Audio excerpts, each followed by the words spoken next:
There is a specific feeling that the human body was designed to produce, and modern commerce was designed to erase. It is the feeling of loss. For most of human history, acquiring something meant giving something up, physically, immediately, visibly. You handed over gold. You counted paper into another person's palm. You felt the weight of your hand get lighter. Neuroscientists have a name for this. They call it the pain of paying. It is real. It activates the same regions of the brain associated with physical discomfort. Your nervous system, for thousands of years, treated spending as a small wound. This wound was not a flaw. It was a safeguard. It was friction built into the transaction itself, forcing a half second of hesitation between wanting and having. That half second is gone. It did not disappear by accident. It was engineered out, deliberately, layer by layer, by a financial system that understood something most of us never think about. If you can separate the decision from the sensation, you can separate the person from their restraint. We are not spending more today because we are greedier than our ancestors. We are spending more because the pain has been anesthetized. A tap, a glance, a fingerprint. No paper leaves your hand, no coin drops. Nothing tells your body that anything happened at all. You are not broken, you are anesthetized. That is the difference. Now follow the money into your pocket, because this is where the architecture becomes personal. Every time you press a glowing button labeled Buy Now, a chemical event occurs in your brain before the package has even shipped. Dopamine is released, not from owning the object, from anticipating it. This is the same mechanism that powers a slot machine. The lights, the sound, the small vibration of confirmation. None of it is decoration. It is neurochemical engineering. The system does not need you to enjoy the product. It needs you to enjoy the acquisition. The two are not the same thing, and the businesses that understand this distinction have built trillion-dollar industries on top of it. You feel the hit at the moment of purchase. By the time the box arrives, the chemical high has already faded. This is why so many packages sit unopened for days. The transaction already did its job. The product was never really the point. If that sounds like an accusation, it is not. It is a mechanism. And mechanisms can be seen once you know where to look. Which brings us to the war being fought over your hesitation. Every financial institution, every technology company building a checkout flow is engaged in the same quiet campaign, the elimination of friction. Friction is any moment, however brief, in which your rational mind might wake up, typing a card number, pausing to calculate a total, walking to a physical counter. These moments used to be unavoidable. They are now treated as engineering failures to be optimized away.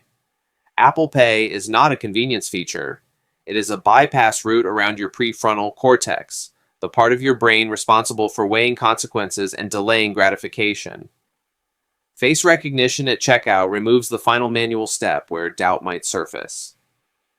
Buy Now, Pay Later does something even more precise. It does not just remove friction from the purchase, it removes friction from the cost itself, splitting a single moment of consequence into invisible fragments spread across months.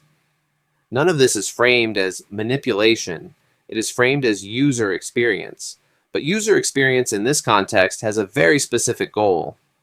Fewer seconds between impulse and transaction. Fewer chances for the rational brain to intervene. Friction was never the enemy of convenience. Friction was the last line of defense your mind had left. It is being dismantled, one interface at a time.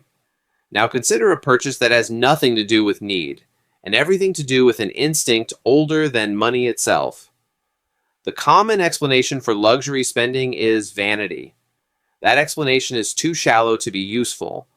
What is actually happening is something evolution installed long before currency existed: signaling.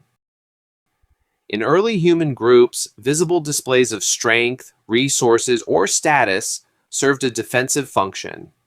A well-fed, well-equipped individual was less likely to be challenged, abandoned, or excluded from the group. Signaling was not vanity. It was insurance against social death.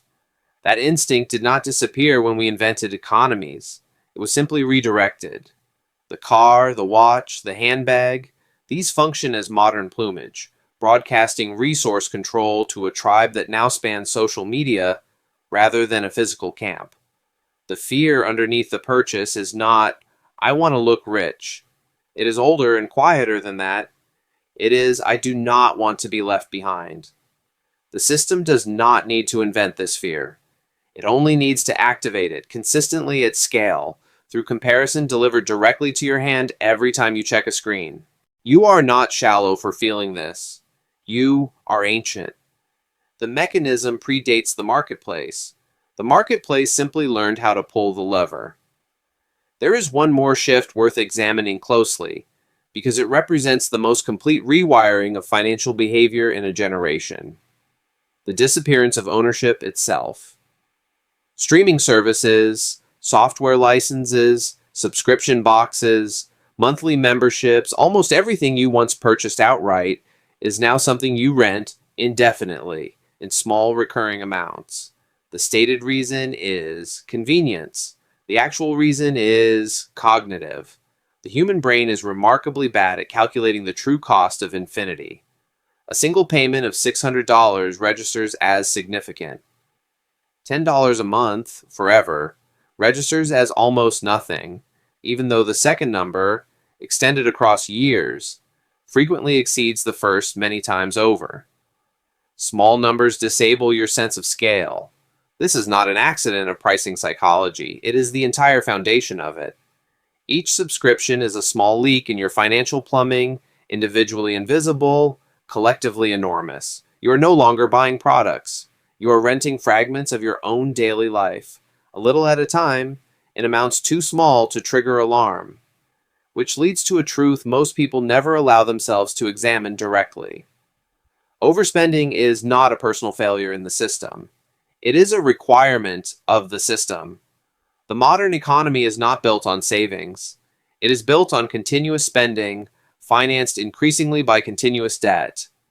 If, tomorrow, every person on Earth became perfectly rational, calculated true costs accurately, resisted every dopamine trigger, and spent only on necessity, consumer economies as currently structured would not stabilize.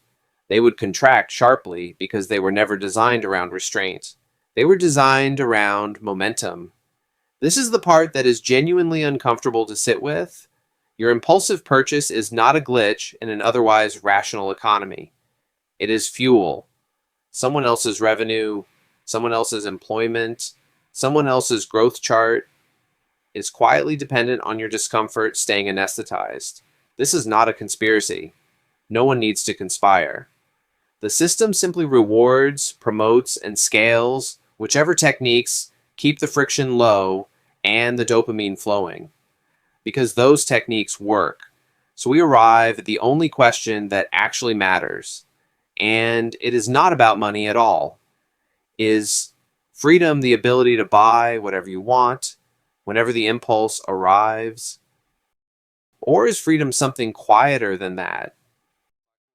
The ability to want only what you actually need, and to recognize the difference between the two in the half second before you act. You are not failing the system. You are operating exactly as you were engineered to operate. But once you see the code behind your own impulses, the button on the screen stops being a reward. It starts being a choice, visible at last,